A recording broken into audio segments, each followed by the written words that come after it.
So ഇത് വളരെ കുഞ്ഞൊരു കാര്യമാണ്. പക്ഷേ ഈ ഒരു കാര്യം ബൈക്കിനകത്ത് ഒരുപാട് ചേഞ്ചസ് ഉണ്ടാക്കാൻ പറ്റും. നമ്മുടെ എഞ്ചിൻ ലൈഫ് ഒരുപാട് എക്സ്റ്റെൻഡ് ചെയ്യാൻ ഈ ഒരു കുഞ്ഞു കാര്യം നമ്മളെ ഹെൽപ്പ് ചെയ്യും. കാര്യം എന്താണെന്ന് പറഞ്ഞാൽ നമ്മളെല്ലാവരും ബൈക്ക് രാവിലെ സ്റ്റാർട്ട് ചെയ്യുന്ന സമയത്ത് പലരും പല രീതിക്കാണ്. ചിലർ ഉടനെ സ്റ്റാർട്ട് ചെയ്ത് അപ്പോഴേ ഓടിച്ചിട്ട് പോകും.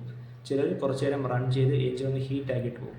Hello and welcome back guys. അപ്പോൾ ഇന്ന് നമ്മൾ സംസാരിക്കുന്നത് എഞ്ചിനകത്തുള്ള ഒരു കുഞ്ഞു സാധനത്തിനെ കുറിച്ചാണ്. ഈ ഒരു കുഞ്ഞു സാധനം വിചാരിച്ച എഞ്ചിനെ ടോട്ടലായിട്ട് തന്നെ ഡിസ്ട്രോയ് ചെയ്യാൻ സാധിക്കുന്നത് ഒരു കുഞ്ഞു പമ്പിനെ കുറിച്ചാണ് നമ്മൾ സംസാരിക്കുന്നത്. വേറെ ഒന്നുമല്ല, നമ്മുടെ എഞ്ചിനകത്തുള്ള ഓയിൽ പമ്പാണ്. അപ്പോൾ നിങ്ങളിപ്പോൾ ഈ കാണുന്നതാണ് യമഹ R15 വരുന്ന ഒരു ഓയിൽ പമ്പ്. പല ബൈക്കിനും പല രീതിയിൽ, അതുകൊണ്ട് തന്നെ എഞ്ചിൻ്റെ പല ഭാഗത്തായിട്ടൊക്കെ ഡിപ്പെൻസ് ഓൺ മാനുഫാക്ചേഴ്സ് സ്ഥാനം കുറച്ച് അങ്ങോട്ടും ഇങ്ങോട്ടൊക്കെ മാറാം. എന്നാൽ ഈ ഒരു പമ്പ് എല്ലാ എഞ്ചിനകത്തും ഉണ്ട്. ഈ പമ്പിൻ്റെ ജോലി എന്ന് പറഞ്ഞാൽ എഞ്ചിൻ്റെ ബോട്ടമിൽ കിടക്കുന്ന എഞ്ചിൻ ഓയിലിനെ നമ്മൾ സ്റ്റാർട്ട് ചെയ്യുന്ന സമയത്ത് എഞ്ചിൻ്റെ എല്ലാ ഭാഗത്തേക്കും സർക്കുലേഷൻ എൻഷുർ ചെയ്യുക എന്നുള്ളതാണ് ഈ ഒരു ഓയിൽ പമ്പിൻ്റെ ഡ്യൂട്ടി. നമുക്കിതിൽ ഈ ഒരു പമ്പിനെ സഹായിക്കാൻ പറ്റുന്ന ഒരു കുഞ്ഞു കാര്യമാണ് ഞാൻ ഈ വീഡിയോയിൽ എക്സ്പ്ലെയിൻ ചെയ്യുന്നത്. തീർച്ചയായിട്ടും ഈ ഒരു വീഡിയോ കണ്ടിരിക്കുക. കാര്യം എന്താണെന്ന് പറഞ്ഞാൽ നമ്മളെല്ലാവരും ബൈക്ക് രാവിലെ സ്റ്റാർട്ട് ചെയ്യുന്ന സമയത്ത് പലരും പല രീതിക്കാണ്. ചിലർ ഉടനെ സ്റ്റാർട്ട് ചെയ്ത് അപ്പോഴേ ഓടിച്ചിട്ട് പോകും.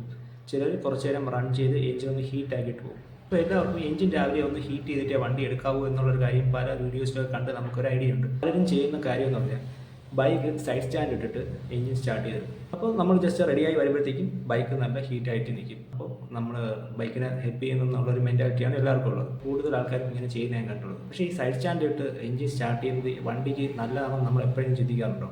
സൈഡ് സ്റ്റാൻഡ് ഇട്ട് ആക്ച്വലി വണ്ടി ഒരിക്കലും ഹീറ്റ് ചെയ്യാൻ നിർത്തരുത്. അതിൻ്റെ പ്രശ്നം എന്താണെന്ന് ഞാൻ ഡീറ്റെയിൽ ആയിട്ട് കാണിച്ചു തരാം. സൈഡ് സ്റ്റാൻഡിൽ നിർത്തിയാണ് നിങ്ങൾ ചെയ്യുന്നുണ്ടെങ്കിൽ ഉണ്ടാകുന്ന പ്രശ്നം എന്താണെന്ന് പറഞ്ഞു കഴിഞ്ഞാൽ R15 എഞ്ചിൻ്റെ ക്ലച്ച് സൈഡ്, അതായത് right side of the engine remove ചെയ്തിട്ട് അതിൻ്റെ ഒരു ഇന്റേണൽ ഏരിയ ആണിത്. അപ്പോൾ ഇതിലിപ്പോൾ നിങ്ങൾ കാണുന്നതാണ് ഓയിൽ പമ്പിൻ്റെ പൊസിഷൻ. ഓക്കെ, അപ്പോൾ R15 എഞ്ചിന് ഇങ്ങനെയുള്ളൊരു സെറ്റപ്പാണ്. ഇപ്പം ബജാജിൻ്റെ ആയാലും KTMൻ്റെ ആയാലും ഒക്കെ ഓൾമോസ്റ്റ് സിംഗിൾ സിലിണ്ടർ എഞ്ചിൻസിനെല്ലാം ഈ ഒരു സെയിം ഏരിയയിൽ തന്നെയാണ് ഈ ഒരു ഓയിൽ പമ്പിൻ്റെ സ്ഥാനം.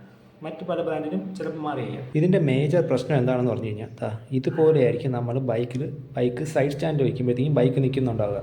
അതായത് സ്ട്രെയിറ്റ് ആയിട്ട് നിൽക്കേണ്ട ബൈക്ക് ഇത്രയ്ക്ക് ലീൻ ചെയ്താണ് നിൽക്കുന്നത്. ഓക്കെ, ഇപ്പോൾ കാണാം എഞ്ചിൻ്റെ ഞാനിപ്പോൾ കാണിച്ചതുപോലെ തന്നെ റൈറ്റ് സൈഡ് എന്ന് പറയുമ്പോൾ ഈ ഒരു ഭാഗമാണ് വരുന്നത്.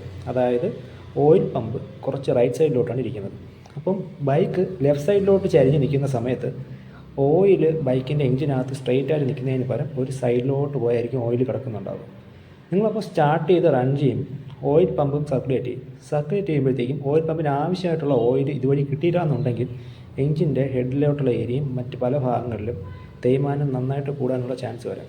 വിചാരിക്കുന്നത് ഞാനിപ്പോൾ സൈഡ് സ്റ്റാൻഡിട്ട് വണ്ടി സ്റ്റാർട്ട് ചെയ്ത് ഒരുപാട് അത്യാവശ്യം സമയം റൺ ചെയ്തിട്ടാണല്ലോ വണ്ടി എടുത്തിട്ട് പോകുന്നത്. പിന്നും വണ്ടിക്ക് എന്താണ് ഇതുപോലുള്ള പ്രശ്നങ്ങൾ വരുന്നതെന്നുള്ളതാണ് എല്ലാവരുടെയും സംശയം. പക്ഷേ ഇതുപോലുള്ളൊരു കുഞ്ഞു കാര്യം മതി നമ്മുടെ എഞ്ചിന് നല്ല കാര്യമായിട്ടുള്ള പണി കിട്ടാൻ.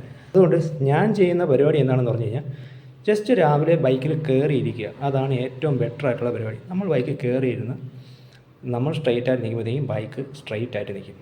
സ്ട്രെയിറ്റ് ആയിട്ട് നിന്ന് കഴിഞ്ഞാൽ ഓയിൽ ഇതുപോലെ ഒരു സൈഡിൽ കിടക്കുന്ന ഓയിൽ എഞ്ചിനകത്ത് കറക്റ്റ് സ്ട്രെയിറ്റ് ലെവലിൽ നിൽക്കും. സോ ഓയിൽ പമ്പിന് എഞ്ചിൻ ഓയിൽ കിട്ടുന്നതിന് ഒരു തടസ്സവും ഉണ്ടാവില്ല.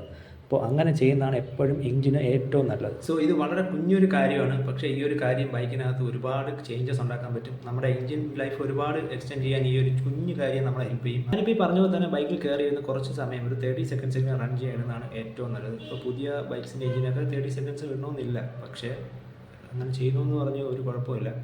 കുറച്ച് സമയം രാവിലെ എന്നും ബൈക്ക് എടുക്കാൻ നേരം എഞ്ചിൻ ഒന്ന് വാമായിട്ട് മാത്രം വണ്ടി എടുക്കുക. അപ്പോൾ എപ്പോഴും എഞ്ചിൻ അതാണ് നല്ലത്.